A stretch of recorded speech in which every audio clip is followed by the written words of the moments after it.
ख्वाहिशों को कभी पाला नहीं जाता और कांच के खिलौनों को कभी उछाला नहीं जाता।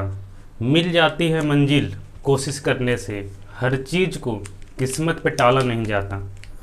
नमस्कार दोस्तों, मैं हूं अतिकाय कुमार और स्वागत है आप सभी का एक बार फिर से आपके अपने YouTube चैनल अतिकाय इंजीनियरिंग पे। तो दोस्तों, हम लोग पिछले लेक्चर को ही कंटिन्यू करेंगे और पिछले क्लास में हमने geometric design of highway start कर दिया था, आपका यूनिट नंबर 3। और क्लास कंटिन्यू करने से पहले मैं एक चीज़ डाउट क्लियर कर देना चाहता हूं आप लोग का बहुत सारा कमेंट आ रहा था, राजू कुमार का, पंकज डॉन का, राजीव कुमार का, ठीक है, अंकित यादव का, कि आप लोग का जो यहाँ पे जो पढ़ाया जा रहा है ये कोर्स कंप्लीट होगा या नहीं, और इसका जो है वो पीडीएफ का आपको कहाँ मिलेगा, यानी कि इसका नोट्स जो है आप लोग को वो कहाँ पे मिलेगा। तो देखिए, पहला चीज़ कि कोर्स जो है वो कंप्लीट होगा, ठीक है, इसमें कोई डाउट नहीं है। ये हमको टेंशन है, आप लोग इसका टेंशन नहीं लीजिए, आप लोग सिर्फ अपने पढ़ाई पे ध्यान दीजिए, ठीक है। सेकेंड चीज़ हो गया कि आप लोग को नोट्स कहाँ मिलेगा, आप लोग को पीडीएफ कहाँ मिलेगा, ठीक है। तो देखिए, एक टेलीग्राम चैनल है आपका अतिकाय इंजीनियरिंग,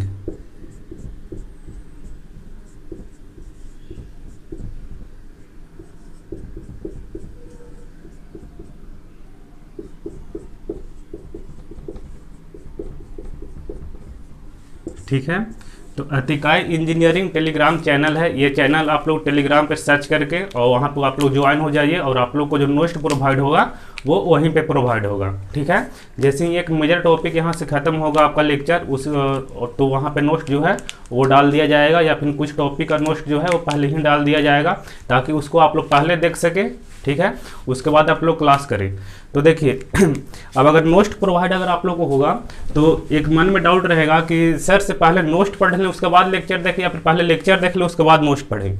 तो देखिए करना क्या है, पहले आप लेक्चर देखिए, ठीक है, उसके बाद आप नोट्स पढ़िए और फिर से एक बार लेक्चर देखिए फास्ट फॉरवर्ड मोड में, तो जो भी कन्फ्यूजन होगा वो सारा दूर हो जाएगा। और अगर इसके बाद भी अगर कोई डाउट रह सकता है तो आप कमेंट सेक्शन में आपका जो भी क्वेश्चन है वो पूछ सकते हैं, या फिर टेलीग्राम ग्रुप है वहाँ पर आप क्वेश्चन पूछ सकते हैं। अगर आपका कुछ मेजर डाउट रहा तो मैं आपसे पर्सनली कॉन्टैक्ट कर लूँगा, ठीक है। तो चलिए, आपका टाइम बर्बाद न करते हुए हम क्लास को कंटिन्यू करते हैं।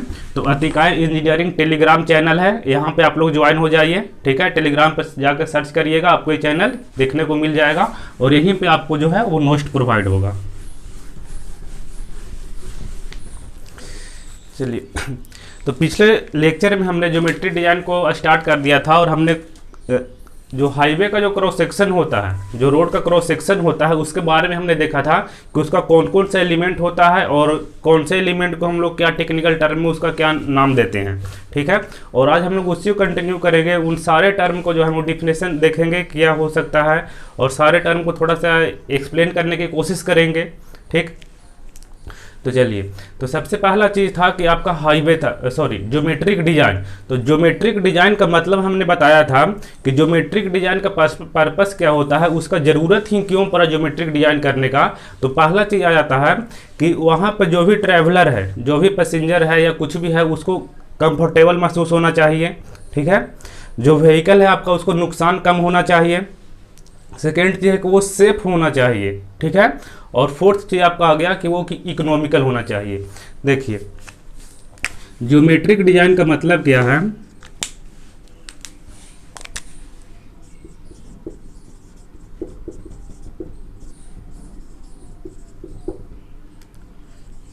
ज्योमेट्रिक डिजाइन करने का जो पर्पस है वो क्या है कि पहला चीज़ कि वो आपको जो है ना वो कंफर्टेबल महसूस हो, ठीक है। सेकेंड है कि ये जो होना चाहिए वो सेफ होना चाहिए, इकोनॉमिकल होना चाहिए, ठीक है। इतना चीज़ होना चाहिए, ठीक है। मतलब कि रोड का अगर हमको डिजाइन करना है तो रोड को डिजाइन हम किस लिए करते हैं, रोड को तो हम बिना डिजाइन किए हुए ही ऐसे ही बना सकते हैं, ठीक है। लेकिन ऐसे ही अगर रोड को हम बनाते हैं तो वो हमारे लिए ना ही इकोनॉमिकल होगा ना ही सेफ होगा। कैसे? क्योंकि अगर हम अंदाज़ा से अगर कोई चीज़ को प्रोवाइड करते हैं, जैसे आप समझिए कि अगर हम कोई भी एक बड़ा प्रोजेक्ट आता है, जैसे पुल का कंस्ट्रक्शन हो गया, कोई हाईवे का कंस्ट्रक्शन हो गया, फिर कोई बिल्डिंग का ही कंस्ट्रक्शन हो गया, तो उससे पहले उसका डिजाइन क्यों किया जाता है? ठीक है, आप बोल दीजिएगा मिस्त्री को, मिस्त्री तो आप देखते हो कि आपके अगल बगल में गांव वगैरह में या शहर में भी जो मिस्त्री है उसको बोल दीजिए कि यहाँ बनाना है, 2 तल्ला बनाना है, वैसे ही बना देगा। ठीक है, तो वहाँ पे डिजाइन विजाइन कुछ नहीं, वो ऐसे ही बना दिया, लेकिन क्या वो आपका इकोनॉमिकल है? नहीं, बिल्कुल इकोनॉमिकल नहीं है। अब जितना जहाँ पे चाहिए था कि वहाँ पे आप इतना चौड़ा जो है वो कॉलम आप प्रोवाइड करें, वहाँ मिस्त्री जो है वो इतना चौड़ा कर दिया है। ठीक है, तो मिस्त्री को खुद ही नहीं पता है कि इसको कितना लोड आना चाहिए, और कितना जब लोड आ रहा है तो इसको में हम कितना सरिया प्रोवाइड करेंगे, कितना स्टील बार प्रोवाइड करेंगे, इसका कितना लेंथ विड्थ रखेंगे, उसको वो तो उसको खुद ही नहीं पता है। वो तो क्या करता है, सिर्फ अंदाजा लगा करके, ठीक है, आपको प्रोवाइड कर देता है, लेकिन वो आपका इकोनॉमिकल बिल्कुल नहीं होता है। तो हम लोग डिजाइन इसी पर्पस के लिए करते हैं। सरकार जो है वो मूर्ख नहीं है कि इंजीनियर को इतना बड़ा अमाउंट देता, पैसा देता है कि आप इसको डिजाइन करिए। वो इसीलिए देता है क्योंकि वो जो पैसा है ना वो वहाँ पे उसका बच सके, जो फिजूल का खर्चा जो हो रहा है वहाँ पे वो बच सके, और जो भी डिजाइन हो रहा है वो सेफ हो सके। ठीक है, और वो एक लॉन्ग ड्यूरेबल तक जो है वो चल सके। तो चलिए, तो यानी कि ज्योमेट्रिक डिजाइन का इतना पर्पस है। तो ये सब देखिए, जब आप एग्जाम में जाइएगा तो जो आपको कॉपी में लिखा हुआ है कॉपी में नहीं रह जाएगा, लेकिन जो आपका दिमाग में रहेगा वही आपको एग्जाम सेंटर तक जाएगा। ठीक है, तो आप कुछ कीवर्ड हर एक चीज़ का याद करिए। जैसे ज्योमेट्रिक डिजाइन का मतलब क्या हुआ, तो सेफ होना चाहिए, इकोनॉमिकल होना चाहिए और कंफर्टेबल होना चाहिए, बस। अगर एक आप और लिख सकते हैं तो आप लिख सकते हैं इफेक्टिव ट्रैफिक ऑपरेशन।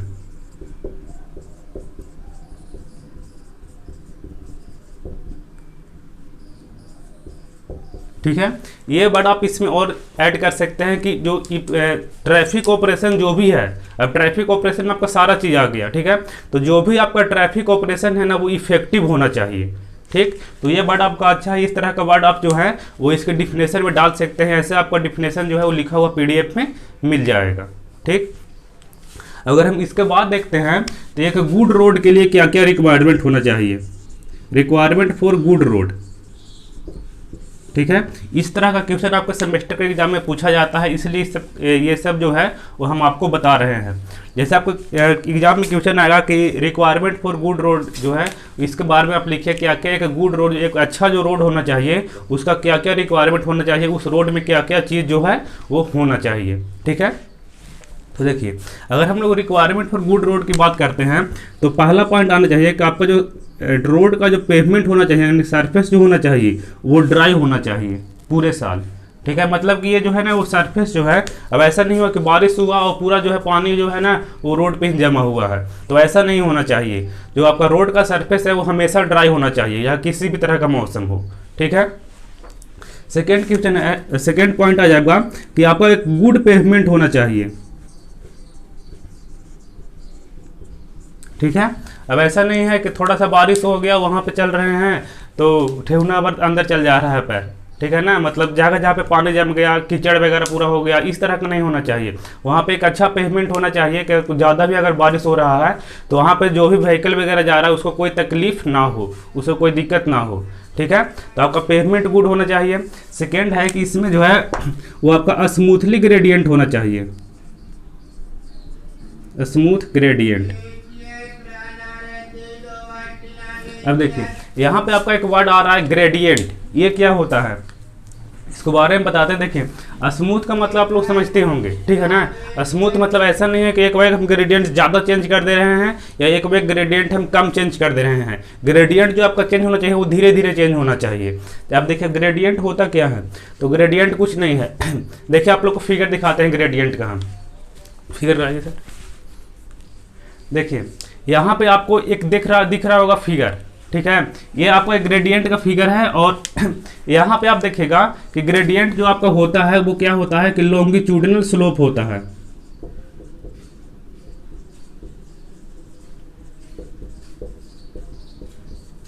देखिए ग्रेडियंट क्या होता है कि लॉन्गिट्यूडिनल स्लोप होता है। जैसे मान लीजिए, जैसे आपको फिगर दिख रहा है कि इस तरह का कोई रोड है, ठीक है, अब ये रोड का ये क्रॉस सेक्शन नहीं है, ठीक है, इस तरह से रोड आपका आगे जा रहा है, इस तरह से आपका रोड जो है वो आगे जा रहा है। तो आप देखिए कि यहाँ पे जो है ना वो इसका एलिवेशन कुछ और है और इस पोर्शन पर जाके उसका एलिवेशन कुछ और है, मतलब इसका एलिवेशन चेंज हो रहा है लॉन्गिट्यूडिनल डायरेक्शन में। तो जो लॉन्गिट्यूडिनल डायरेक्शन में जो स्लोप होता ना है उसी को बोलते हैं ग्रेडियंट। तो ग्रेडियंट क्या है, तो लॉन्गिट्यूडिनल स्लोप है आपका, ठीक है, तो ये चीज़ होता है ग्रेडियंट।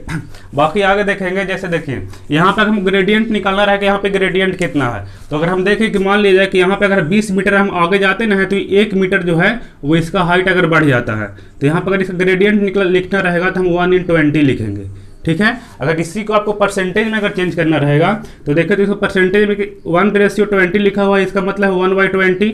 और किसी भी चीज़ को परसेंटेज में चेंज करने के लिए हम 100 से मल्टीप्लाई करते हैं। ठीक है, तो कितना आ जाएगा, ये आपका 5% आ जाएगा। ठीक है, और इसी को अगर आप डेसिमल में लिखना चाहिएगा तो यहाँ पे 5% है, तो डेसिमल में आप क्या लिखिएगा 0.05। तो आप ऐसे ऐसे या ऐसे किसी भी रूप में जो है वो ग्रेडियंट को आप एक्सप्रेस कर सकते हैं। और ये चीज़ होता है, यहाँ पे आपका ये जो डिस्टेंस देगा वो वर्टिकल का देगा और ये जो आपका रहेगा वो हॉरिजॉन्टल डिस्टेंस रहेगा। मतलब कि 1/20 अगर बोल दिया कि इसका ग्रेडियंट 1/20 है, मतलब कि अगर आप 20 मीटर अगर आप आगे जा रहे हैं, ठीक है, तो आपका 1 किलोमीटर एलिवेशन बढ़ रहा है, 1 किलोमीटर आपका हाइट, सॉरी अगर आप 20 किलोमीटर आगे जा रहे हैं तो आपका 1 मीटर जो है वो हाइट बढ़ रहा है। अब यहाँ पे देखिए 1/20 लिखा हुआ एक रेशियो है, तो रेशियो कोई यूनिट नहीं होता है। मतलब कि अगर एक चीज़ समझ लीजिए यहाँ पे, क्योंकि ये वर्ड जो है ना आपको बार बार परेशान करेगा, लिखा हुआ अगर है 1/20, इसका मतलब क्या है, इसका मतलब है कि अगर हम यहाँ पे यूनिट नहीं है तो यूनिट आप यहाँ पे मीटर भी ले सकते हैं दोनों जगह पे, या फिर आप अगर 1/20 लिखा हुआ है तो आप किलोमीटर भी ले सकते हैं। ठीक है, अगर 1/20 लिखा हुआ है तो आप सेंटीमीटर भी ले सकते हैं। ठीक है, और जब रेशियो होता है तो यूनिट से यूनिट कट जाता है, सेंटीमीटर सेंटीमीटर कट जाएगा, किलोमीटर से किलोमीटर कट जाएगा, मीटर से मीटर कट जाएगा। ठीक है, तो यहाँ पे ध्यान दीजिए कि यहाँ पे 1/20 का मतलब क्या है कि अगर हम लोग इस पे देखेंगे, अगर हम लोग मीटर पे देखेंगे 1 मीटर रेशियो 20 मीटर, मतलब है कि अगर हम 20 मीटर आगे जाएंगे ना तो 1 मीटर ऊपर जाएंगे। ठीक है, अगर हम 20 मीटर आगे अगर चलते हैं, 20 मीटर अगर हम हॉरिजॉन्टल डिस्टेंस कवर करते हैं तो हम वर्टिकली कितना हाइट में चल जाएंगे, 1 मीटर हाइट में चल जाएंगे, यानी कि रोड इस तरह से है। ठीक है, यहाँ पे अगर 1 किलोमीटर और 20 किलोमीटर लिखा हुआ है, इसका मतलब है कि अगर हम 20 किलोमीटर अगर आगे जाएंगे, ठीक है, तो हम कितना हाइट ऊपर चल जाएंगे, 1 किलोमीटर हाइट ऊपर चल जाएंगे। ठीक है, तो ये सब इसको एक्सप्रेस करने का तरीका है। यहाँ पे वही हो जाएगा कि अगर हम 20 सेंटीमीटर आगे जाएंगे तो 1 सेंटीमीटर हम एलिवेशन को ऊंचा पे चल जाएंगे। ठीक है, तो ये चीज़ होता है। अब इसको जो है ना वो ये सब में से किसी रूप में जो है वो इसको हम एक्सप्रेस कर सकते हैं, चाहे तो 1/20 इसको हम ऐसे भी रेशियो में भी कर सकते हैं, परसेंटेज में भी कर सकते हैं और डेसिमल में भी कर सकते हैं। और कैसे होता है वो समझ में आ गया। चलिए एक और एग्जांपल लेकर के बता देते हैं। कहा है कि जहाँ भी टेबल आएगा आप लोग का वहाँ पे यही सब लिखा हुआ रहेगा और बहुत सारे स्टूडेंट का सेमेस्टर का खत्म हो जाता है, 1/20 1/30 क्या लिखा हो रहा था कुछ समझ ही में नहीं आता है। जैसे देखिए कहीं का ग्रेडियंट आपको लिखा हुआ है 1/50, ठीक है, ये 1/n के फॉर्म में लिखा हुआ है। तो देखिए अब इतना अगर लिखा हुआ इसका मतलब क्या है, तो इसका मतलब है कि ये लिखा हुआ है आपका 2% और इसी का मतलब है कि आपका लिखा हुआ 0.02%। तीनों चीज़ जो है एक ही है। देखिए यहाँ से अगर इसको हम परसेंटेज में चेंज करेंगे तो क्या हो जाएगा 1/50 × 100। ठीक है, तो देखो तो ये 2 बार में कटेगा तो 2% आ गया। ठीक है, अगर परसेंट को अगर हम डेसिमल में चेंज करते हैं, यहाँ पर 2% लिखा हुआ है, तो आपको पता होगा कि परसेंट लाने के लिए 2 से मल्टीप्लाई करते हैं, परसेंट हटाने के लिए परसेंट को परसेंट में लाने के लिए 100 से मल्टीप्लाई करते हैं और परसेंट को हटाने के लिए 100 से डिवाइड करते हैं, तो यहाँ पर आपका 0.02 आ जाएगा। ठीक है, तो आप ये भी लिखिए, ये लिखिए, ये लिखिए, तीनों जो है एक ही चीज़ लिखा हुआ है, कंफ्यूज मत करिएगा। कभी कभी होता क्या है कि आपको ये डेटा याद है, ठीक है, और एग्जाम में क्वेश्चन आ गया और वहाँ पर परसेंटेज के फॉर्म में दिए हुए हैं और आपको तो लगा कि हम तो कुछ और याद करके आए हैं, यहाँ तो कुछ और ऑप्शन दिया हुआ है, तो ऑप्शन वही है, आप उसको गौर से देखिए। आपने इस 1/n के फॉर्म में आपने याद करके गया है। ठीक है, अब इसी को जो है ना परसेंटेज में चेंज कर दीजिए। और कई लड़का लोग तो इतना होता ना है कि सोचता है कि अलग अलग डेटा है, ठीक है, वो इसको ये फॉर्म में भी याद रखेगा, ये फॉर्म में भी याद रखेगा और ये फॉर्म में भी याद रखेगा, तीनों फॉर्म में याद रखेगा।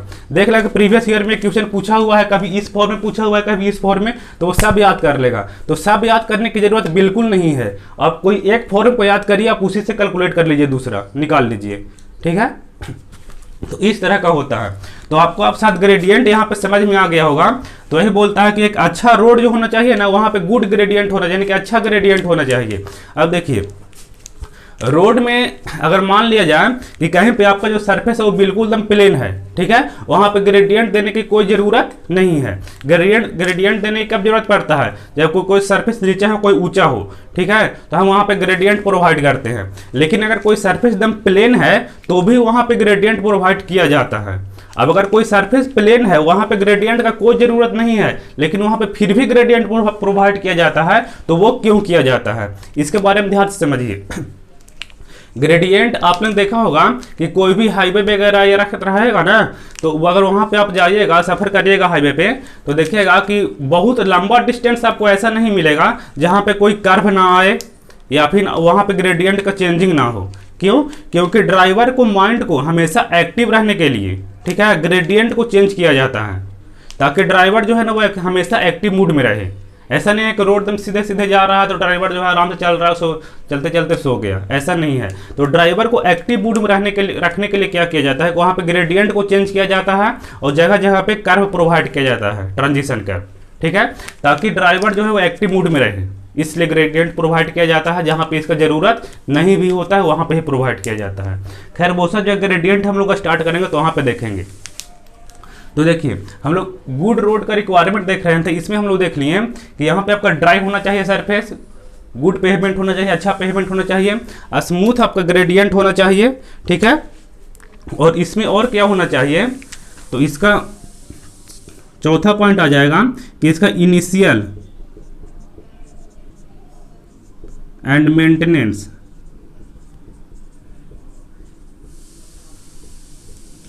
कॉस्ट जो है वो लो होना चाहिए। ये सारा चीज आपको लैंग्वेज के फॉर्म में लिखा हुआ आपके नोट्स में मिल जाएगा। तो गुड रोड का चौथा पॉइंट आ जाता है कि आपका जो रोड बन रहा है, ठीक है, उसका इनिशियल और मेंटेनेंस कॉस्ट जो होना चाहिए वो लो होना चाहिए। यानी कि जब हम रोड बना रहे हैं तो हमारा कॉस्ट जो है जो पैसा लग रहा है रोड बनाने में स्टार्टिंग में, वो पैसा हमें कम लगे, और रोड बनने के बाद जो रोड को जो टाइम पे मेंटेनेंस होता है, जो आपका एक चैप्टर भी है, ठीक है, तो उसमें हम लोग पढ़ना है मेंटेनेंस में क्या क्या वर्क होता है। तो ऐसा तो नहीं होता कि एक और रोड बन गया उसको फिर कुछ करने की जरूरत नहीं है। आप लोग देखते हो कि रोड बना, उसके बाद कुछ दिन बाद उसमें गड्ढा वगैरह हो गया तो बाद में उसको भरता है उसको फिर से प्लेन करता है। तो ये सब मेंटेनेंस वर्क होता है। मतलब एक बार रोड बन गया और जब उसको मेंटेनेंस होगा तो दोनों कॉस्ट जो होना चाहिए वो लो होना चाहिए, यानी कि ज़्यादा पैसा हमको खर्च नहीं होना चाहिए। तो ये चीज़ है। अगर हम लोग अगला पॉइंट देखेंगे तो इसका जो सरफेस होना चाहिए, फिफ्थ पॉइंट आ जाएगा कि इम्परवियस बियरिंग सरफेस होना चाहिए।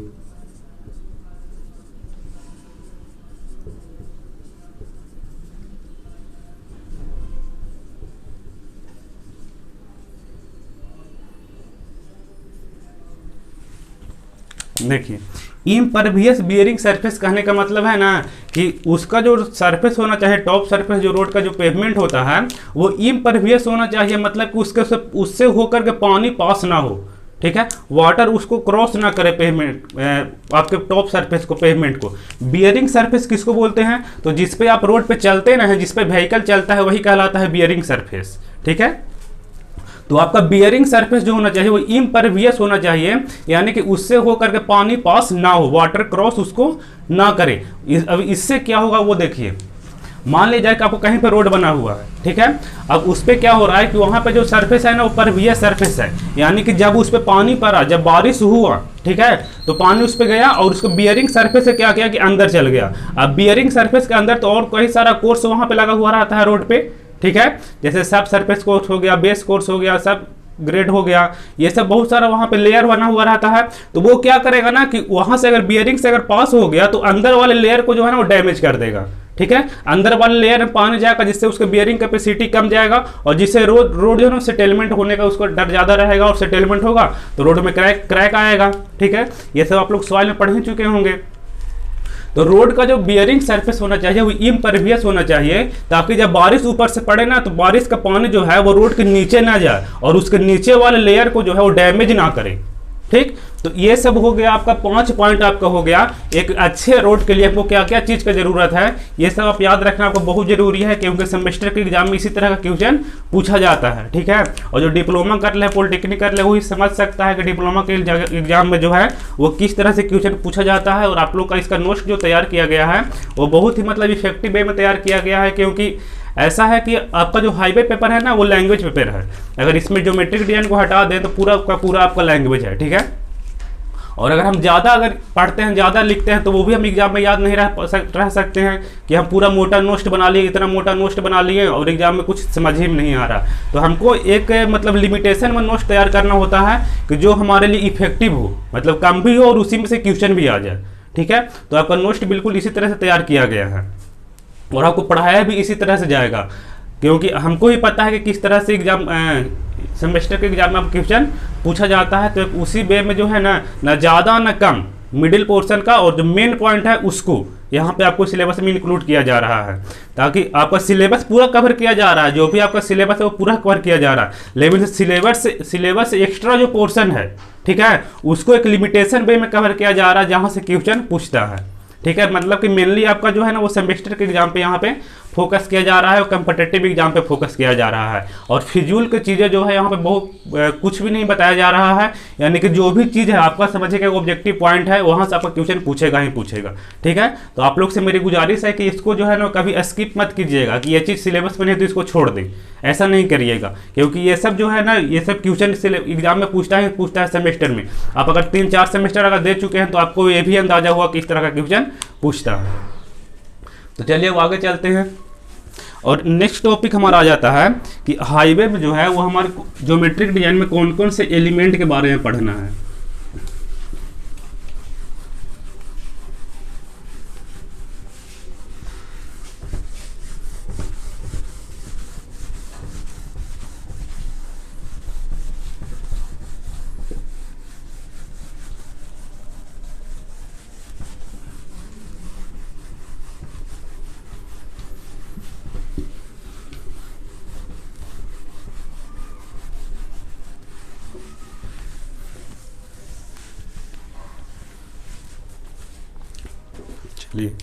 तो नेक्स्ट हेडिंग हो जाएगा हमारा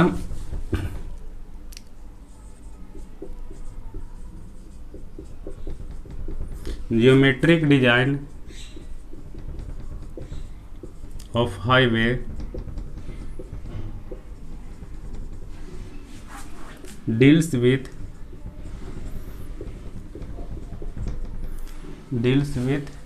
following element.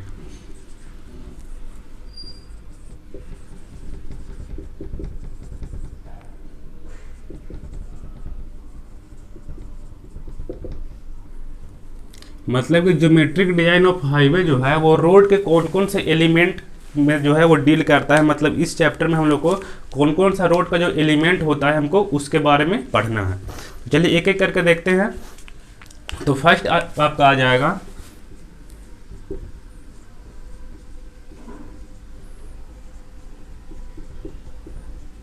Cross section of road या हाईवे लिख सकते हैं, क्रॉस सेक्शन ऑफ रोड्स। मतलब कि जो आपको हम पिछले वीडियो में जो बताए थे रोड का क्रॉस सेक्शन, उसी का बात यहाँ पे कर रहा है कि रोड का क्रॉस सेक्शन। अब देखिए कई लोग को क्रॉस सेक्शन का मतलब नहीं पता होता है, आप में से बहुत लोगों को पता भी होगा और कुछ लोगों को शायद नहीं भी पता होगा। तो यहाँ पे हम हर एक चीज़ को क्लियर करते हुए चलेंगे। देखिए क्रॉस सेक्शन का जनरली मतलब ही है कि मान लिया कि ये आपका मार्कर है, ठीक है। अब इस मार्कर को आप जो है ना वो बीच से यहाँ से कट कर दीजिए, यहाँ से मार्कर को कट कर दीजिए। अब कट करने के बाद जो आपका यहाँ का पोर्शन दिखेगा, मतलब इसको बीच से कट कर दिए। अब कट करने के बाद जो यहाँ पे पोर्शन दिख रहा है, कट करने के बाद जो आपको पोर्शन दिख रहा है उसी को बोलते हैं क्रॉस सेक्शन, ठीक है। जैसे देखिए यहाँ पे वैसा कुछ है नहीं, मैं आपको बता सकूँ।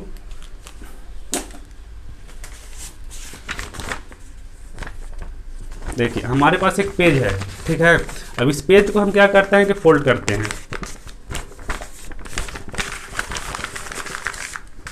देखिए ये पेज फोल्ड हो गया। हमको इसमें दिखना है कि इसका क्रॉस सेक्शन क्या है, ठीक है। तो हम क्या करेंगे, इसको यहाँ पे बीच से कट करेंगे, ठीक है। तो हम इसको बीच से कट कर देते हैं। देखिए हम इसको बीच से यहाँ फाड़ दिए, बीच से कट कर दिए। अब बीच से कट करने के बाद जो आपको ये पोर्शन जो आपको दिख रहा है, ये पोर्शन इसको बोलते हैं क्रॉस सेक्शन। यानी किसी भी चीज को कट करने के बाद जो हमको सामने का जो पोर्शन दिखता है ना, इसको बोलते हैं क्रॉस सेक्शन। यानी कि ये आपको हो गया क्रॉस सेक्शन, ठीक है। तो उसी तरह से अगर कोई रोड अगर सामने से आपका गया है तो रोड को आप बीच से अगर कट कर दीजिएगा तो रोड को कट करने के बाद रोड का कौन कौन सा कंपोनेंट आपको वहां पे दिखेगा। तो इसके बारे में geometry design of highway deal करता है कि आपका रोड का जितना भी कंपोनेंट है, उसका जो भी एलिमेंट है, उसको बारे में हमको पढ़ना है कि कोई रोड अगर आपका जा रहा है उसको आप बीच से कट कर दीजिए, कट करने के बाद जो जो चीज दिखता है उसके बारे में इसको में पढ़ना है, ठीक है।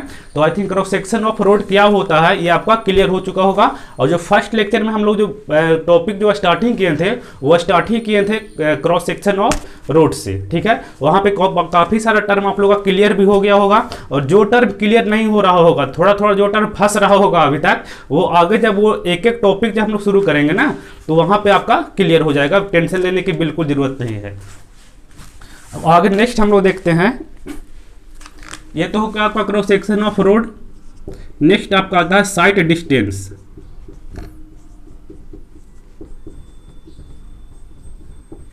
साइट डिस्टेंस क्या होता है तो देखिएगा, साइट डिस्टेंस बेसिकली वो चीज़ होता है, आप रोड पे चल रहे हैं और रोड पे जो है वो आपका साइट कितना तक जा रहा है, मतलब सामने आप कितना दूरी तक जो है वो देख पा रहे हैं। तो रोड पे अगर आप जा रहे हैं और रोड पे आप कितना दूरी तक सामने देख रहे हैं, वही आपका हुआ साइट डिस्टेंस, ठीक है। तो यहाँ पे ड्राइवर का जो है, जो भी व्हीकल चलाता है, तो ड्राइवर का एक प्रॉपर साइट डिस्टेंस होना चाहिए, ताकि अगर एक बाइक अगर सामने से कोई बच्चा रोड पे आ जाए या सामने से कोई गाड़ी अगर रोड पे आ जाए तो वहाँ पे उसको कंट्रोल कर सके, ठीक है।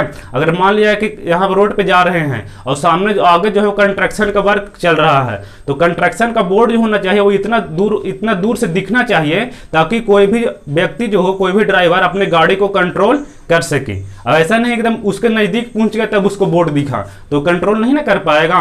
तो वही उस कंस्ट्रक्शन का जो बोर्ड होता है, इसलिए आप देखते हो कंस्ट्रक्शन का बोर्ड जो होता है ना बहुत बड़ा सा बोर्ड होता है, और जहाँ से कंस्ट्रक्शन शुरू होगा उसको पहले से ही उसको इंडिकेट कर देगा कि यहाँ पे कंस्ट्रक्शन का वर्क चल रहा है।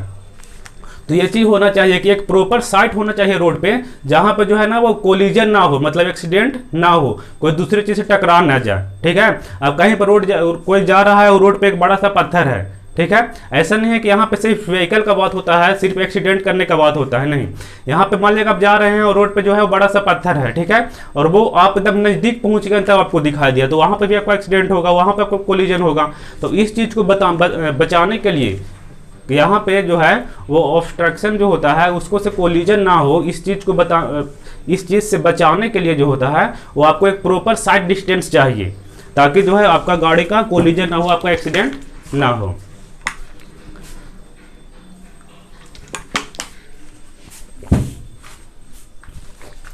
चलिए तो साइड डिस्टेंस क्या होता है समझ में आ गया होगा।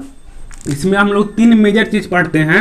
एक होता है SSD, stopping side distance, OSD, overtaking side distance. यानी कि ओवरटेक करना का मतलब आप लोग अच्छे तरीके से बिल्कुल जानते होंगे कि ओवरटेक करने का मतलब कहने का है कि कोई व्हीकल आपके आगे जा रहा है, ठीक है, आप उसके पीछे चल रहे हैं। अब सामने वाला व्हीकल जो हमारे आगे है वो इतना स्लो चल रहा है कि हमको मतलब इरिटेशन हो रहा है, हमको और जल्दी जाना है, ठीक है। तो हमको उसको ओवरटेक करके उसके आगे से निकलना होगा। तो ओवरटेक करने के लिए क्या करना पड़ेगा कि दूसरे लाइन में जाना पड़ेगा, दूसरे लेन में जाना पड़ेगा।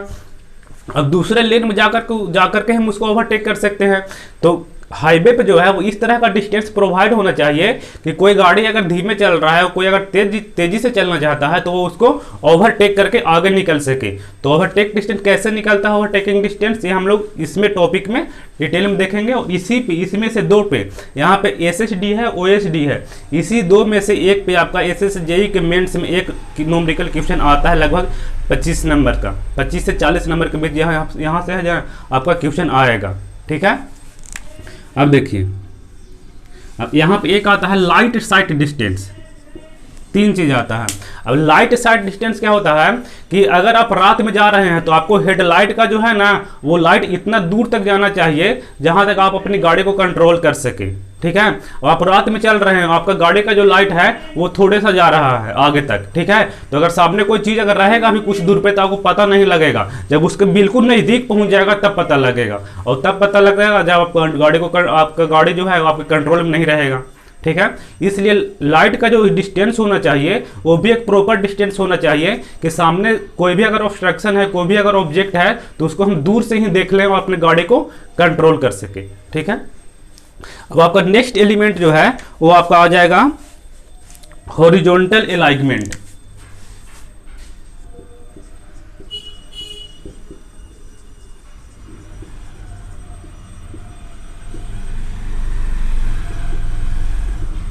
हॉरिजॉन्टल अलाइनमेंट और वर्टिकल अलाइनमेंट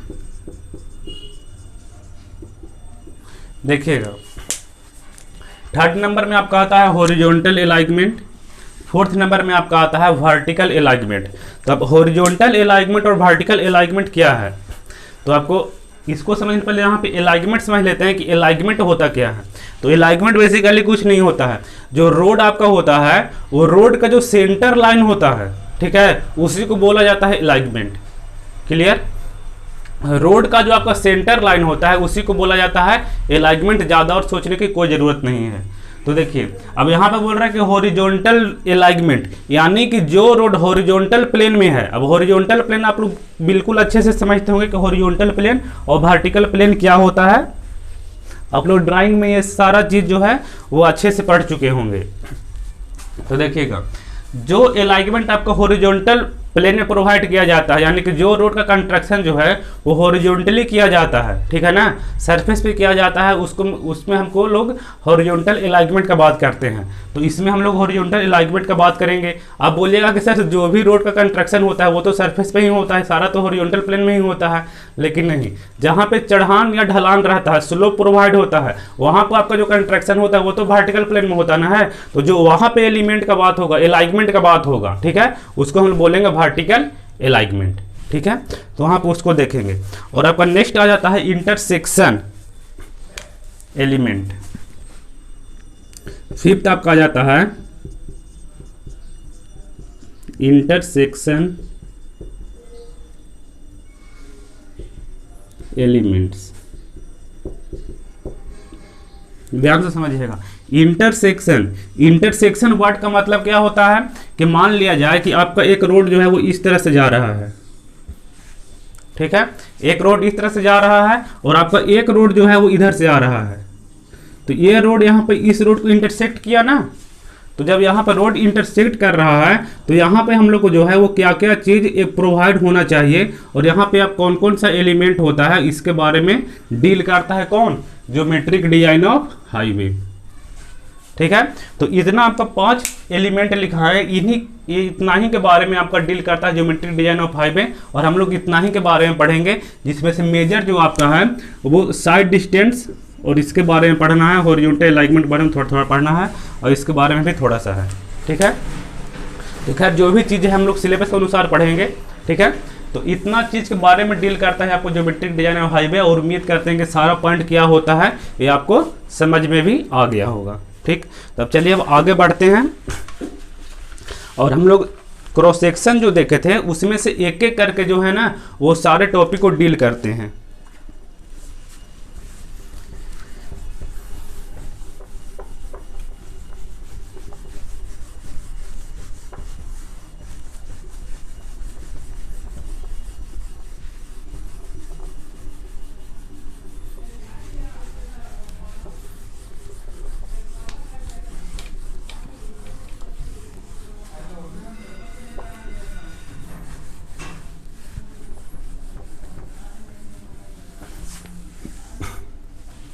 देखिए आप लोग वीडियो देखते हैं तो वीडियो को शेयर भी कर दिया कीजिए, ठीक है ना। वीडियो को शेयर करना और लाइक करना, इससे देखिए ज़्यादा कुछ होगा नहीं, लेकिन जब वीडियो का ज़्यादा व्यूज आता है, वीडियो पे ज़्यादा लाइक आता है, तो देख करके टीचर को जो है थोड़ा सा मोटिवेशन मिलता है, ठीक है ना, कि नहीं बच्चा लोग जो है ना वो थोड़ा सा मतलब इंटरेस्ट ले रहा है, पढ़ना चाह रहा है, तो टीचर को भी ये लगता है कि चलो वीडियो बनाना है, या लड़का लोग देख रहा है, ऐसे कर रहा है वैसे कर रहा है। लेकिन क्या होता ना है कि जब व्यू नहीं जाएगा, वीडियो पे लाइक नहीं जाएगा, तो लगता है कि यार कोई वीडियो देख रहा है या नहीं देख रहा है, मैं बिना मतलब के मेहनत कर रहा हूँ, ये चीज़ होता है। तो आप लोग वीडियो को है ना शेयर कर दिया करिए और वीडियो को लाइक जरूर कर दिया करिए, ठीक है ना। और ज़्यादातर के उन बच्चों तक शेयर किया कीजिए जाके यहाँ पे जो है कोर्स बिल्कुल फ्री प्रोवाइड हो रहा है और आपके सेमेस्टर के अकॉर्डिंग है, ठीक है। तो आप लोग में से बहुत सारे आपको ऐसे भी दोस्त होंगे जो आपका कोर्स जो है खरीद चुके होंगे पेड कोर्स, लेकिन ऐसे ही बच्चे होंगे जो पेड कोर्स नहीं खरीदे होंगे। तो जो लोग पेड कोर्स नहीं खरीदे हैं उन तक आप ये वीडियो को जरूर पहुंचाएं, ठीक है ना। जो लोग पेड कोर्स खरीद चुके हैं उनके बारे में तो कोई बात नहीं है, वो तो खरीद ही चुके हैं, लेकिन यहाँ पे ऐसा भी नहीं समझना है कि यहाँ पे जो भी चीज़ है वो अगर आपको फ्री में प्रोवाइड किया जा रहा है तो मतलब ये उतना इफेक्टिव नहीं है। लेकिन हमेशा याद रखिएगा कि जो फ्री का चीज़ होता है ना वही जो चीज़ होता है वो इफेक्टिव होता है, क्योंकि पेड कोर्स में तो आपको सीमित कर दिया जाता है, आपसे पैसा ले लिया जाता है, ठीक है ना। अब जो भी चीज़ है वहाँ पे आपको सिलेबस जल्दी जल्दी खत्म करके हटा दिया जाता है। लेकिन अगर फ्री का कोई वीडियो होता है तो जाहिर सी बात है कि उसका वो जो वीडियो है वो ज़्यादा स्टूडेंट तक जाएगा। तो हर एक टीचर चाहता है कि जो वीडियो हमारा ज़्यादा स्टूडेंट तक जाए, जिसको लोग ज़्यादा देखें, उसमें हम अच्छा कंटेंट दें, ठीक है ना। तो फ्री को चीज़ों को कभी छोड़ा नहीं करिए, क्योंकि जो फ्री का जो चीज़ होता है ना वही असली चीज़ होता है। पेड कोर्स में तो आप फिक्स आपको सीमित कर दिया जाता है, ठीक है। तो देखिए हम लोग नेक्स्ट टॉपिक की बात करते हैं। तो हम लोग जो फर्स्ट क्लास में जो क्रॉस सेक्शन एलिमेंट हम लोग देखे थे, जो क्रॉस सेक्शन हम लोग फिगर बनाकर देखे थे, कुछ इस तरह से हमारा फिगर बना था, इस तरह से जो हमारा फिगर बना था, इसमें हम लोग बहुत सारा चीज़ देखें तो वहाँ पे डील किए थे इसमें। तो यहाँ पे देखिएगा कि यहाँ पे जो हम लोग देखे थे ना उसमें एक टर्म आया था राइट ऑफ वे। तो राइट ऑफ वे के बारे में हम यहाँ पे देखें कि वो चीज़ क्या होता है। तो देखिए फर्स्ट टॉपिक हमारा आ जाता है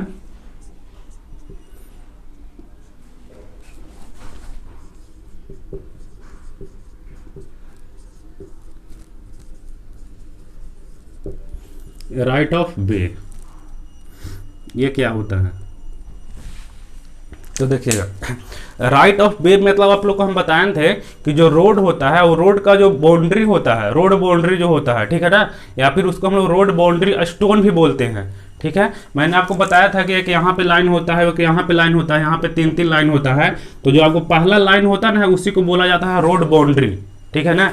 यानी कि इसके और इसके बीच का जो भी डिस्टेंस होता है, इस दोनों के बीच में जो भी एरिया आता है वो किस में आता है आपका, तो राइट ऑफ वे में आता है। क्योंकि रोड बाउंड्री का जो एरिया होता है ना, रोड बाउंड्री का डिस्टेंस बोले या फिर एरिया बोलिए, ठीक है ना। अगर आप पर्टिकुलर क्रॉस सेक्शन में देखिएगा तो आपका डिस्टेंस हो जाएगा, अगर आप लंबे क्रॉस सेक्शन देखिएगा तो आपका एरिया हो जाएगा। तो रोड बाउंड्री के में जो एरिया आता है, यानी कि यहाँ से यहाँ तक लेके इसके बीच में जो भी चीज़ आ रहा है वो सारा चीज़ आपको जो आएगा वो राइट ऑफ वे में आएगा, ठीक है। और इसी को बोलते हैं right of way.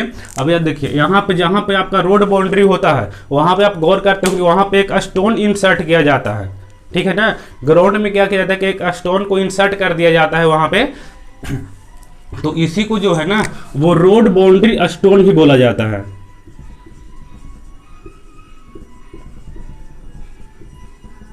Road boundary stone. अब रोड बाउंड्री और रोड बाउंड्री स्टोन को अलग नहीं समझ लीजिएगा, दोनों जो है वो सेम ही चीज़ है। अगर वहाँ पे हम स्टोन अगर प्रोवाइड कर दे रहे हैं, वहाँ पे एक पत्थर गाड़ दे रहे हैं, आप लोग देखते होंगे कि एक पोल जैसा गाड़ा हुआ रहता है रोड के किनारे में, ठीक है।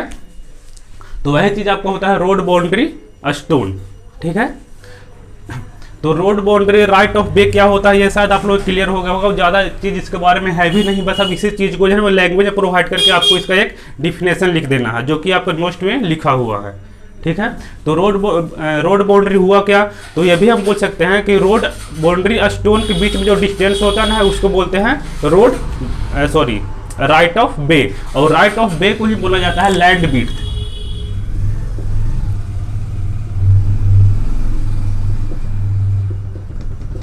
लैंड विड्थ, ठीक है। तो आपका लैंड विड्थ और राइट ऑफ वे जो है वो सेम ही है, इसमें कंफ्यूज बिल्कुल नहीं करना है कि ये क्या होता है, ठीक है। चलिए अब हम लोग नेक्स्ट टॉपिक देखते हैं। नेक्स्ट नहीं, इसी में हम लोग देखते हैं, इसका हम लोग को एक टेबल बनाना होगा जो कि किस रोड के लिए, जैसे आपको हम थोड़ा सा बताए थे कि आपका रोड का जो क्लासिफिकेशन हुआ है मेनली किस पे हुआ है, तो NH, इसके बारे में थोड़ा सा देख लीजिए। NH, SH, national highway, state highway, major district road, other district road और आपका होता है विलेज रोड। NH का मतलब, अब जहाँ पे भी नेशनल हाईवे लिखना होगा वहाँ पे सिर्फ हम NH लिखेंगे, और जहाँ पे NH लिखा हुआ रहेगा वहाँ पर आपको समझना होगा कि NH लिखा हुआ है इसका मतलब है कि नेशनल हाईवे लिखा हुआ है। ठीक है, एक बार मैं लिख देता हूँ सारा का, नेशनल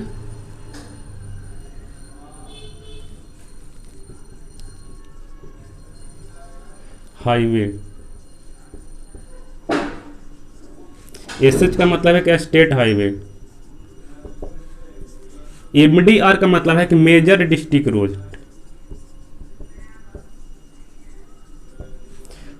ODR का मतलब है कि अदर डिस्ट्रिक्ट रोड। VR का मतलब है कि विलेज रोड।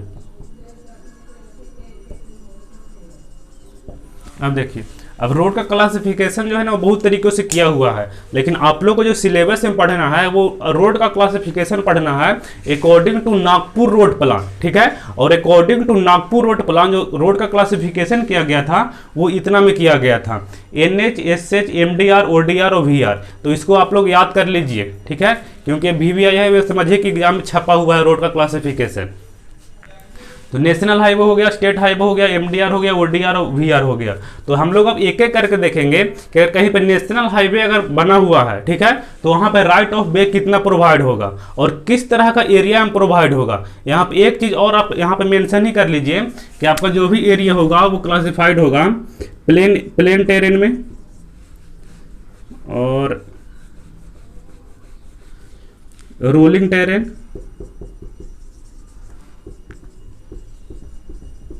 प्लेन टेरेन मतलब होता है एरिया, क्षेत्र।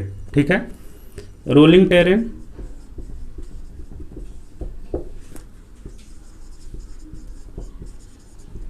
माउंटेनियस टेरेन और आप होता है स्टीप। देख, ठीक है, यहाँ पे देखिएगा कि जिस ग्राउंड का स्लोप अगर 1 से 10% तक है तो उसको बोलेंगे प्लेन टेरेन। अगर 10 से आपका 25% तक है तो इसको बोलेंगे रोलिंग टेरेन। और अगर आपका 25% से लेकर 60% तक है, ये क्या लिख रहे हैं, तो ये स्लोप लिख रहे हैं। आपका नोट्स में लिखा हुआ है, टेंशन ले तो कोई ज़रूरत नहीं है। 25 से 60% तक जिसका स्लोप होता है वो आपका हो जाएगा क्या चाहिए, माउंटेनियस टेरेन। और यहाँ से जो जिसका स्लोप 60% से अगर ज़्यादा होता है, जिस ग्राउंड का स्लोप, उसको बोलेंगे स्टीप स्लोप। अब यहाँ से ध्यान से समझिएगा, ये सब डेटा तो है लेकिन डेटा किसी को समझ में नहीं आता है, और यही चीज़ आपको हम यहाँ पे समझाने का प्रयास कर रहे हैं।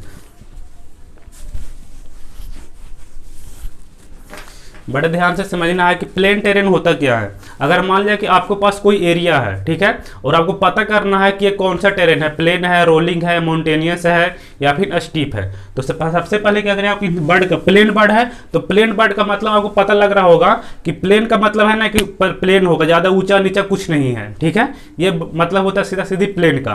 रोलिंग का मतलब क्या होता है, तो रोलिंग का मतलब समझिए, रोलिंग का मतलब कुछ नहीं होता है। रोलिंग का मतलब होता ना है कि कभी सरफेस यहाँ है, कभी ऊंचा हो गया, कभी फिर नीचा, फिर ऊंचा, फिर नीचा। मतलब कि अगर आप एक सटीक एग्जांपल देखना चाहिएगा तो आप लोग सभी लोग गांव देहात से बिलोंग करते होंगे, अधिकतर लोग जो है वो गांव देहात से बिलोंग करते होंगे, सारे लोग। ठीक है, या फिर शहर से बिलोंग भी करते होंगे अगर, तो आप जुता हुआ खेत जरूर देखे होंगे। जब खेत की जुताई होता है ना, तो खेत की जब जुताई होता है तो वहाँ पे आपका जो खेत दिखेगा वो ऊंचा नीचा ऊंचा नीचा ऊंचा नीचा दिखेगा। ठीक है ना, तो उसी को बोलते हैं रोलिंग टेरेन। यानी कि जहाँ पे एरिया जो है ना कभी ऊंचा होगा, फिर नीचा होगा, फिर ऊंचा, फिर नीचा, फिर ऊंचा, फिर नीचा, इस तरह से होते हुए रहेगा ना, तो इसको हम बोलते हैं रोलिंग टेरेन। ठीक है, तो रोलिंग वर्ड जहाँ पर दिमाग में कन्फ्यूजन हो तो बस खेत का एग्जाम्पल ले लीजिएगा कि जब खेत में जब जुताई होता है, हल चलता है, तो हल चलने के बाद जो खेत का जो सरफेस होता है ना है वो ऊंचा नीचा हो जाता है, तो बस वही होता है आपका रोलिंग टेरेन। रोलिंग का मतलब ही समझ में आ गया होगा कि मतलब प्लेन है, फिर ऊंचा, फिर नीचा, फिर ऊंचा, फिर नीचा, फिर ऊंचा, फिर नीचा, इस तरह से जो भी सरफेस रहेगा आपका उसको हम लोग बोलेंगे रोलिंग टेरेन। माउंटेनियस टेरेन यानी कि जो पहाड़ी इलाका है, अगर पहाड़ी इलाका है तो कहीं पे पहाड़ है, तो जैसे आप लोग रांची वगैरह ये सब गए होंगे, ठीक है ना, तो रांची में जब जाइएगा तो देखेगा कि पूरा पहाड़ पे ही रांची जो है ना वो बसा हुआ है। कहीं पर रोड आपका पूरा ऊंचा मिलेगा, कहीं पे पूरा नीचा मिलेगा। ठीक है, तो माउंटेनियस टेरेन उसको बोलते हैं पहाड़ी इलाका को। स्टीप टेरेन का मतलब है कि वहाँ पे बहुत ही ज़्यादा स्टीप हो, मतलब माउंटेनियस में तो उतना स्टीप नहीं रहेगा, लेकिन पहाड़ी जो स्टीप टेरेन रहेगा उसमें बहुत ही ज़्यादा स्टीप आपका स्लोप प्रोवाइड किया जाएगा, उसमें स्टीप आपको ऊपर ग्रेडियंट प्रोवाइड किया जाएगा, एलिवेशन प्रोवाइड किया जाएगा। तो मतलब जो बहुत ही स्टीप हो ना उसको बोलते हैं स्टीप टेरेन। मतलब एग्जाम्पल अगर हम लोग देखें थोड़ा सा, तो प्लेन का मतलब क्या है कि टेरेन आपका प्लेन रहेगा, यानी कि एरिया आपका प्लेन रहेगा। रोलिंग का मतलब है कि आपका इस तरह से एरिया रहेगा, ठीक है। माउंटेनियस का मतलब है कि आपका कुछ इस तरह से रहेगा एरिया, ठीक है। और स्टीप का मतलब कि आपका इस तरह से रहेगा स्लोप, ठीक है। इसमें स्लोप आपका बिल्कुल 0 से 10% के बीच में है। इसका जो स्लोप होगा आपका वो 10 से 25% के बीच में होगा। अब स्लोप वर्ड यहाँ पे आते हैं तो अगर आप लोग 11-12 पढ़ के आएंगे तो आपको स्लोप सुनते ही आपको दिमाग में स्ट्राइक करता होगा tan थीटा, ठीक है। अभी बताते हैं उसके बारे में। तो स्लोप का मतलब क्या होता है, tan थीटा आपको दिमाग में स्ट्राइक करता होगा। अब क्या होता है वो बताते हैं अभी, जिनको नहीं समझ में आ रहा होगा। तो प्लेन का मतलब किसका स्लोप कितना, 1 से 10। रोलिंग का मतलब है कि स्लोप कितना, 10 से 25। माउंटेनियस का मतलब कितना है, स्लोप कितना, 25 से 60। स्टीप का मतलब क्या है कि स्लोप कितना होगा, तो 60 से ज़्यादा, ठीक है।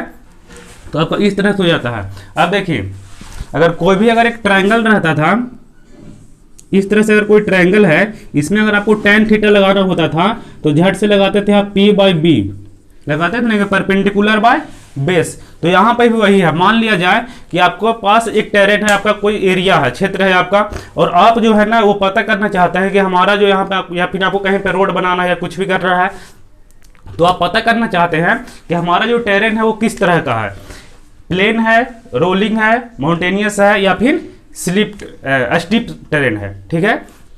तो इसको अगर हमको पता करना है तो हम क्या करेंगे ना कि सबसे पहले हमको अगर पता करना है तो सारे पॉइंट का हमको रिड्यूस लेवल पता होना चाहिए। अब रिड्यूस लेवल क्या होता है ये आपको सर्वे में अच्छे से बताया गया होगा, और उम्मीद करते हैं कि आपने समझा भी होगा।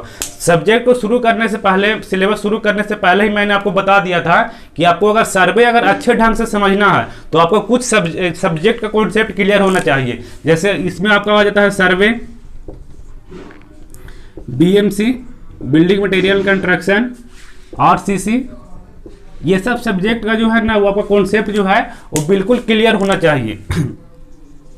माउस हो गया, ठीक है, तभी आप इसको जो है ना अच्छे ढंग से समझ सकते हैं। अब देखिए यहाँ पे RL आ गया। अब बिना RL समझे हुए आप यहाँ पे स्लोप नहीं निकाल सकते हैं जब तक आपको ग्राउंड का RL नहीं पता रहेगा। RL का मतलब होता है रिड्यूस लेवल। जो लोग नहीं समझते उनको बता दे रहे हैं, RL का मतलब रिड्यूस लेवल होता है। यानी कि आप ये भी बोल सकते हैं कि सी लेवल से, समुद्र तल से जो हाइट होता ना है वही आपका कहलाता है रिड्यूस लेवल, ठीक है। तो हर एक चीज़ का एक रिड्यूस लेवल होता है, उसको एलिवेशन बोलते हैं। तो जो रिड्यूस लेवल आपका होता है, मान लिया जाए कि आपके पास ये कोई एरिया था इस तरह से, ठीक है। अब आपने यहाँ का रिड्यूस लेवल पता किया तो वो कुछ और था, और यहाँ का रिड्यूस लेवल पता किया तो उसमें वो कुछ और था, ठीक है ना। तो आप यहाँ से यहाँ क्या करिए कि आपको रिड्यूस लेवल तो दोनों पॉइंट का पता हो गया। आप किसी भी 2 पॉइंट को ले लीजिए, ठीक है, दोनों पॉइंट का आप रिड्यूस लेवल ले लीजिए। हम क्या कर रहे हैं कि हम पता कर रहे हैं कि एक एरिया हमारे पास है, वो एरिया जो है वो कौन सा टेरेन है, प्लेन, रोलिंग, माउंटेनियस या स्टीप, ठीक है। इसके लिए हम क्या करेंगे कि कोई 2 पॉइंट को चूज करेंगे, और दोनों पॉइंट को हम क्या पता करेंगे, दोनों पॉइंट का हम ले लेंगे रिड्यूस लेवल हमको पता करना होगा, ठीक है। अगर नहीं पता है तो वहाँ पता करना होगा। रिड्यूस लेवल पता करने का क्या मेथड होता है ये आपने सर्वे में पढ़ा होगा। अब देखिए, तो यहाँ इस पॉइंट का हमको रिड्यूस लेवल पता है, RL पता है, और इस पॉइंट का भी RL हमको पता है। अब हम क्या करेंगे कि इसका हम हॉरिजॉन्टल डिस्टेंस मेजर करेंगे कि ये हॉरिजॉन्टल डिस्टेंस जो इसका है वो कितना है, ठीक है। उसके बाद देखिए हम यहाँ से इसको मैच कर देंगे। तो देखिए, तो यहाँ पे आपका एक ट्रायंगल का फॉर्मेशन हो रहा है इस तरह से, यहाँ पे राइट एंगल ट्रायंगल कुछ बन रहा है, ठीक। तो यहाँ पे क्या करेंगे, यहाँ पे हम लगा देंगे आप tan थीटा का फॉर्मूला, और tan थीटा का फॉर्मूला लगाएंगे हम देखेंगे कि यहाँ पे आपका ये कितना हाइट गया है, ठीक है। तो हम मान लेते हैं कि यहाँ पे आपका ये जो है ना वो 2 मीटर हाइट गया है, ठीक है। और ये जो हम डिस्टेंस मेजर किए हैं वो हम किए हैं 60 मीटर।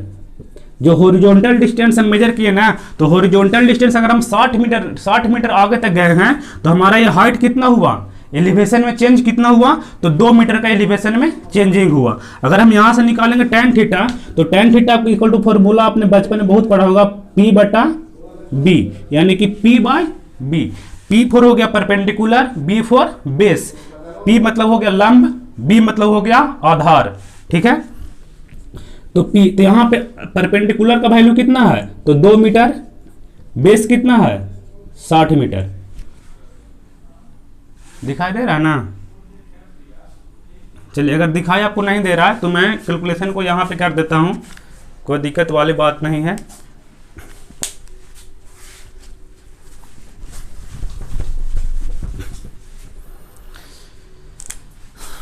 देखिए यहाँ पे हम लोग का कुछ इस तरह से फिगर बना हुआ है, ये आपका कुछ इस तरह से कुछ रोड था। तो ये अगर हॉरिजॉन्टल डिस्टेंस अगर हम गए हैं तो गया है 60 मीटर, यहाँ पे वर्टिकल डिस्टेंस हमारा गया है 2 मीटर, ठीक है। इसमें हम क्या कर रहे हैं, इसमें हम लगाए हैं tan थीटा का फॉर्मूला। tan थीटा इक्वल होता है परपेंडिकुलर बाई बेस। परपेंडिकुलर का वैल्यू यहाँ पे है 2 मीटर, बेस का वैल्यू यहाँ पे 60 मीटर, ठीक है। मीटर से मीटर को चीर दीजिए, 2 से 60 को चीर दीजिए 3 बार में, तो यहाँ पे आपका आ गया 1/30 इक्वल टू यहाँ पे क्या आ गया 1/30, यानी कि ये आपको 1/n के फॉर्म में आ गया। अब ये इस फॉर्म से परसेंटेज के फॉर्म में कैसे कन्वर्ट करते हैं, फिर से नहीं ना कट रहा है आपका, ठीक है 1/30। तो ये आपको 1/n के फॉर्म में, अगर इस फॉर्म से हम परसेंटेज में कैसे इसको कन्वर्ट करते हैं, इसको डेसिमल में कैसे कन्वर्ट करते हैं, ये सब हमने क्या किया था कि तुरंत ही देखा है। ऐसे आपको फिर से हम कन्वर्ट करके बता देते हैं। यहाँ पे आपका है 1/30, इसका मतलब क्या है कि अगर 1/30 आपको लिखा हुआ है, इसका मतलब कि 1/30 लिखा हुआ है, ठीक है। और 1/30 लिखे हो तो परसेंटेज में चेंज करने के लिए कैसे मल्टीप्लाई करेंगे 100 से, और 100 से करेंगे तो 0 से 0 के चीर दीजिए, 3 से ये कट जाए कितना बार में 3.333, तो देखे तो 3.333 किस में आ रहा है, तो 1 से 10% में आ रहा है, ठीक है। यानी कि ये जो आपका एरिया होगा, जो एरिया को आप पता कर रहे थे कि ये कौन सा टेरेन होगा, तो आपका कौन सा होगा, प्लेन टेरेन होगा। 3.33% आया, इतना परसेंट आया। अब इतना परसेंट इसमें से कौन किस में है, तो 1 से 10% में, ठीक है। तो शायद ये चीज़ आपको क्लियर हो गया होगा कि हम इसका जो किस तरह का ये टेरेन है वो हम लोग कैसे पता करेंगे। अब देखिए, अब हम लोग देख लेते हैं कि यहाँ पे आपका एक और वर्ड आएगा, एक आपका आएगा बिल्ट अप एरिया और ओपन एरिया। यहाँ पे क्या हो रहा है ना कि जो जो चीज़ हमारा आएगा, जो चीज़ बार बार हमको रिपीट होगा, ठीक है ना, उन सारे चीज़ों को टर्म को हम लोग पहले ही क्लियर कर ले रहे हैं ताकि हम लोग को आगे कोई दिक्कत ना हो, ठीक है ना, वो हम लोग जल्दी जल्दी से आराम से बिल्कुल पढ़ सके। और इसी तरह से पढ़ेंगे, कोई अकबक्की नहीं है, हम लोग आराम से पढ़ेंगे। और अब सिलेबस जो है वो भी टाइम से पहले कंप्लीट होगा, इसके लिए आप बेफिक्र रहिए, ठीक। बस वीडियो को शेयर करते हुए रहिए। देखिए हाँ, यहाँ पे हम 2 टर्म और बात कर रहे थे। 2 टर्म हमारा क्या क्या होता है, एक होता है हमारा बिल्ट अप एरिया, एक होता है ओपन एरिया।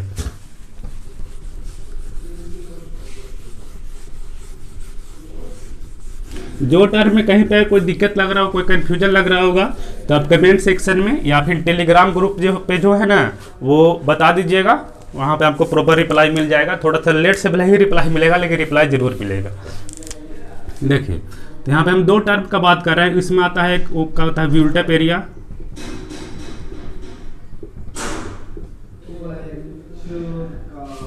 और सेकेंड आपका आता है ओपन एरिया।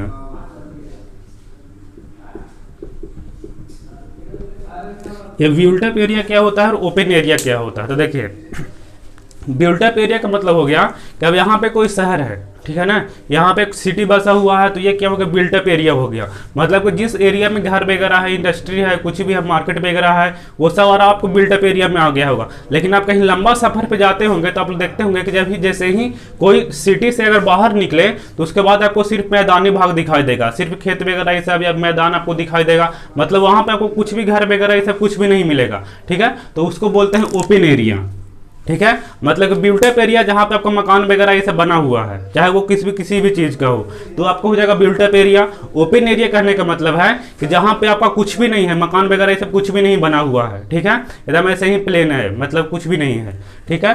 तो वो आपको हो जाएगा open area. Built up area मतलब कि मकान वगैरह ये सब बना हुआ है। कहीं पे आप लोग एक मेजर शहर से दूसरे शहर में जाते होंगे तो आपको बीच में एक ऐसा एरिया जरूर पड़ता होगा, मैदानी भाग, ठीक है, तो उसको बोलते हैं ओपन एरिया। मतलब वहाँ पे कुछ भी नहीं है, वहाँ पे हम रोड का जो चौड़ाई है ना वो ज़्यादा ले सकते हैं, यानी कि राइट ऑफ वे जो है रोड का चौड़ाई हम ज़्यादा ले सकते हैं। लेकिन बिल्ट अप एरिया में एक रिस्ट्रिक्शन होता है कि हम ज़्यादा नहीं ले सकते हैं, ठीक है।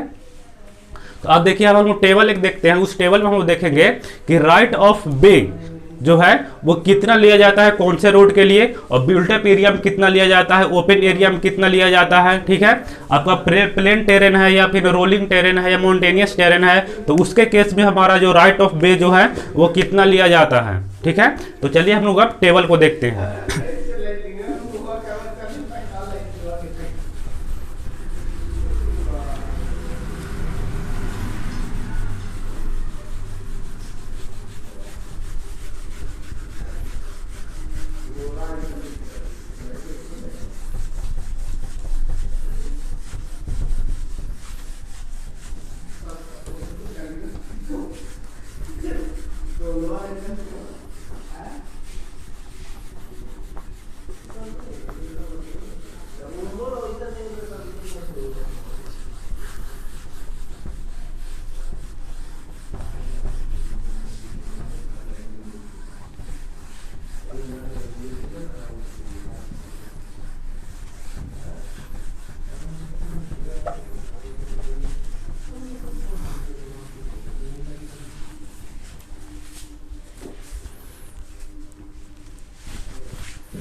देखिए हमने यहाँ पे लिखा प्लेन या रोलिंग टेरेन, यहाँ पे लिखा माउंटेनियस या फिर स्टीप टेरेन। ठीक है, प्लेन या रोलिंग टेरेन हमारा दो एरिया होगा, चाहे तो वो अगर ओपन चाहे तो वो ओपन एरिया होगा।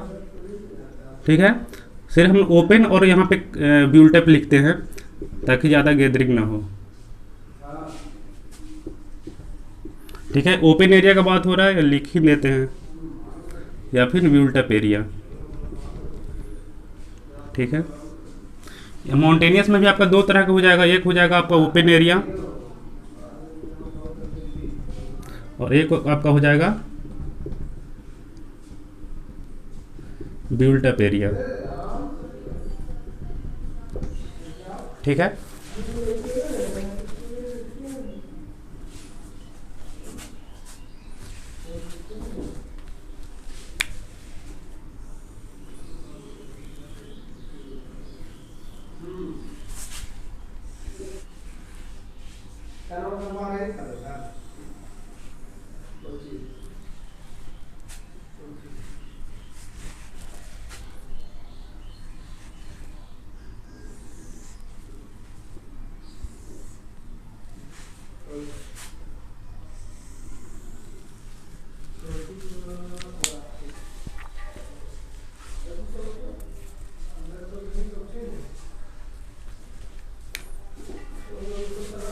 देखिए यहाँ पे ओपन एरिया में फिर दो कॉलम आपका आ जाएगा।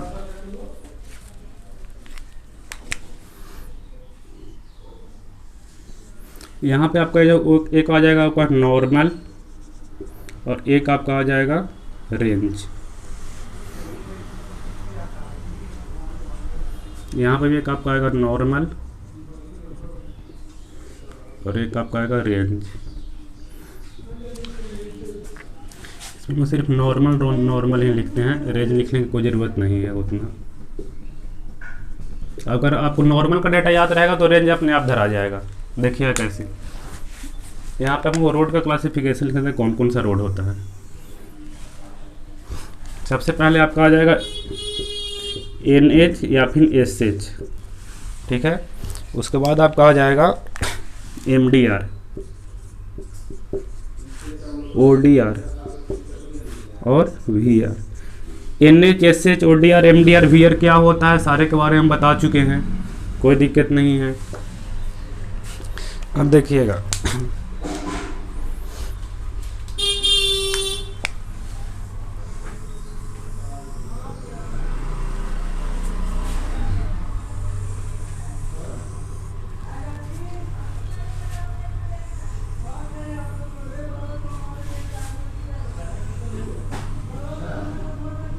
ये टेबल आपको नोस्ट में प्रोवाइड रहेगा, टेंशन लेने वाली बात नहीं है।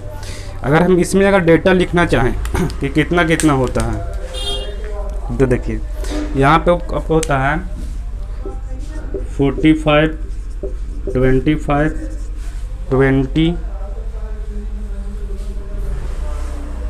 और 12, यहाँ 20 नहीं 15 होता है, ठीक है।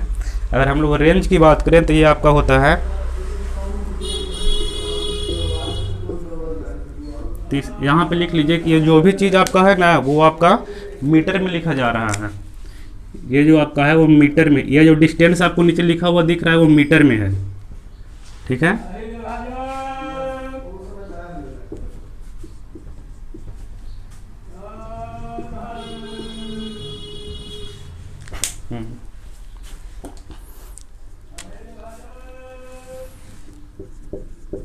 पच्चीस से 30 और 15 से 25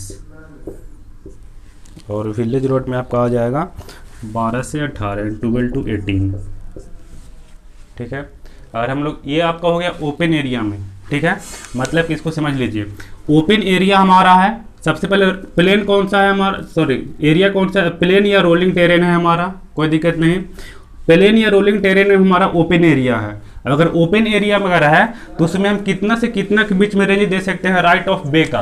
ये आपका क्या लिखा हुआ है, राइट ऑफ वे का टेबल है।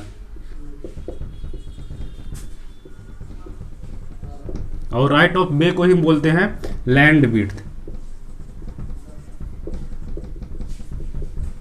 एक आपका आएगा फॉर्मेशन विड्थ, ठीक है ना। तो फॉर्मेशन विड्थ और लैंड विड्थ में कंफ्यूज नहीं करिएगा।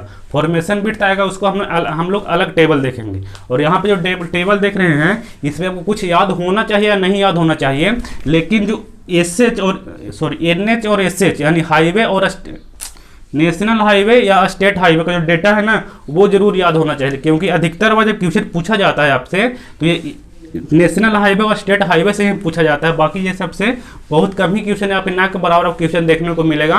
लेकिन जहाँ पे भी अगर टेबल से आपको क्वेश्चन देखने के लिए मिलेगा वहाँ पे एनएच नेशनल हाईवे या स्टेट हाईवे से क्वेश्चन देखने के लिए मिलेगा।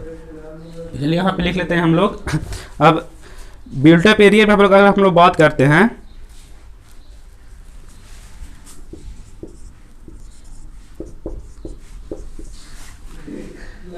एनएच के लिए बिल्टअप एरिया में हम छोड़ेंगे 30 मीटर, एमडीआर के लिए 20 मीटर, ओडीआर के लिए 15 मीटर और वीआर के लिए 10 मीटर, ठीक है। बिल्टअप एरिया में इतना छोड़ेंगे। अगर यहाँ ओपन एरिया की बात करते हैं तो ओपन एरिया में जो है वो हम छोड़ेंगे कितना, 45 मीटर, 25 मीटर, 15 मीटर और 12 मीटर। अब यहाँ पे देखिए आप लोग जो याद करिएगा वो इसको याद करिएगा, नॉर्मल वालों को याद करिएगा। रेंज वालों को याद करना जो है ना बहुत मुश्किल है, क्योंकि इसमें रेंज होता है। लेकिन ये आपको 45, 25, 15, 12 आराम से आ जाएगा। 45, 25, 15 और 12, ठीक है, कोई दिक्कत नहीं होगा। तो नॉर्मल को याद करिएगा। अब देखिए अगर हमको नॉर्मल याद रहेगा और अगर वहाँ पे ऑप्शन ये सब क्वेश्चन जब भी पूछेगा तो ऑप्शनल क्वेश्चन ही पूछा जाएगा। तो यहाँ से अगर हमको 45 याद है तो हम यहाँ से ऑप्शन देख करके आराम से धर लेंगे कि यहाँ पे 45 जो है ना किसके बीच में आएगा। तो आपको रेंज याद करने की बिल्कुल जरूरत नहीं है, फिर बेफजूल का काम नहीं कीजिएगा, ठीक है। जो याद करना है उसको याद करिएगा, नहीं तो इतना सारा टेबल आ जाएगा, आप कितना को याद करिएगा। तो जो याद करने वाला चीज़ है वही याद करिए। अब हमको काम है पढ़ाना और सारा चीज़ बताना, तो हम सारा चीज़ बताएंगे, लेकिन उसमें से क्या करना है ये भी आपको बता रहे हैं। अब देखिए अब यहाँ पर नॉर्मल है, हमको नॉर्मल को याद करेंगे। हम रेंज को यहाँ पे हम लिखा देते हैं, लेकिन रेंज को याद बिल्कुल नहीं करना है। इसको 30 to 60 मीटर और इसका 15 to 25 मीटर और नेक्स्ट आपका हो जाएगा 15 to 20 और 10 to 12। ये आपका होता है इसका रेंज, ठीक है। अब माउंटेनियस या स्टीप टेरेन में देखते हैं तो जाहिर सी बात है कि जितना प्लेन टेरेन में हम जितना स्पेस दे सकते हैं और तो उतना स्पेस हम माउंटेनियस और स्टीप टेरेन में नहीं दे सकते हैं, ठीक है। तो जाहिर सी बात है कि इसका जो भी डेटा रहेगा वो इसके कंपेरिजन में इसका कम रहेगा। तो ये चीज़ आपको कॉमन सेंस लगाना है।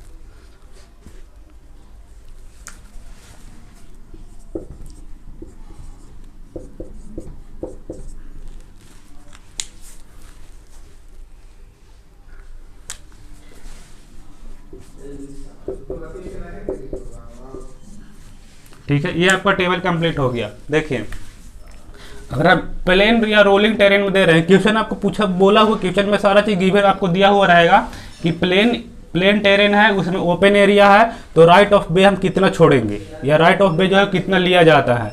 अब उसमें अधिकतर बार आपको रेंज पूछा जाएगा, लेकिन हमको याद रखना है ये नॉर्मल वाला, ठीक है, ताकि हम इसी से जो है ना वो इसको धर लें, इसको ये धरा जाए हमारे, ये पकड़ा जाए कि कौन सा रेंज में आएगा। अब यहाँ पे 15 मीटर अगर हमको याद है तो हम यहाँ से देख कर समझ सकते हैं कि 15 और 25 किस में आएगा, ना तो इसमें आ सकता है ना ही इसमें आ सकता है, जाहिर सी बात है किसी में आएगा, ठीक है। तो ये चीज़ वहाँ पे आपको थोड़ा सा दिखना रहेगा। नॉर्मल भी हम इसी तरह से याद करेंगे। अब देखिए अगर हमारे पास प्लेन या रोलिंग टेरेन है तो हम 45 मीटर यहाँ छोड़ रहे हैं नेशनल हाईवे के लिए, लेकिन अगर माउंटेनियस रीजन है तो वहाँ पे हम 24 मीटर सिर्फ 24 मीटर जो है वो स्पेस छोड़ रहे हैं हम राइट ऑफ वे के लिए। क्यों? क्योंकि माउंटेनियस रीजन है तो जाहिर सी बात है कि ऊंचा नीचा ज़्यादा रहेगा, और अगर ऊंचा नीचा ज़्यादा रहेगा तो वहाँ पे हमको ज़्यादा कटिंग या फिर ज़्यादा फिलिंग करना पड़ेगा मटेरियल, ठीक है। तो इसलिए हम यहाँ पे जो है ना माउंटेनियस या स्टीप में हम जो है वो विड्थ जो है वो कम वहाँ पे लिया जाता है, कम किया जाता है, ठीक है। तो इस तरह से आपका डेटा है, आप इसको याद रख सकते हैं। अगर माउंटेनियस रीजन और बिल्टअप एरिया है तो उसमें हम मात्र 20 मीटर लेते हैं, क्या चीज़, लैंड ऑफ विड्थ, ठीक है। चलिए तो फिर आज के लिए इतना ही, और फिर मिलते हैं अगले क्लास में। और आपको जो मैं बताया था कि आप लोग का हर एक क्लास में प्रीवियस ईयर का क्वेश्चन कराया जाएगा, वो क्वेश्चन मैं इसलिए नहीं करा रहा हूँ ना कि अगर मैं एक बार टॉपिक को बता करके और क्वेश्चन को कराऊँ तो आप लोग उस क्वेश्चन को ज़्यादा रिलेट कर पाइएगा अच्छे से। लेकिन ऐसे अगर बताएंगे तो आप लोग तो क्वेश्चन को देख लीजिएगा, समझ लीजिएगा, लेकिन उसको रिलेट नहीं कर पाइएगा। अगर आप उसको रिलेट नहीं कर पाइएगा तो आपको दिमाग में ज़्यादा दिन तक रह नहीं पाएगा। तो हम पहले क्या करते हैं, कुछ टॉपिक को कंप्लीट कर लेते हैं और उसके बाद हम आपका वो क्वेश्चन करना शुरू कर देंगे। और नहीं होगा तो हम क्या करेंगे, स्पेशल वीडियो एक बना देंगे सिर्फ प्रीवियस ईयर क्वेश्चन पे ही, और हाईवे का क्वेश्चन जो भी SSJE में पूछा गया है, ठीक है ना, वो पूरा का पूरा क्वेश्चन ही आपको करा देंगे। टेंशन लेने की बात कोई भी कुछ नहीं है, ठीक है। तो आपको कोई भी दिक्कत, कोई भी समस्या, किसी तरह का तकलीफ, कोई भी परेशानी अगर हुआ है, ठीक है, पढ़ने में, समझने में या कुछ भी में, तो आप बेहिचक जो है वो कमेंट सेक्शन में कमेंट करिए, ठीक है। हम उसको देखेंगे, उसको सुधार करने की कोशिश करेंगे। आपको क्या चीज़ अच्छा लगता है, क्या चीज़ खराब लगता है, अपना फीडबैक जरूर दे। आपका फीडबैक सबसे ज़्यादा महत्वपूर्ण है, ठीक है। चलिए तो फिर मिलते हैं अगले क्लास में, तब तक के लिए बाय बाय।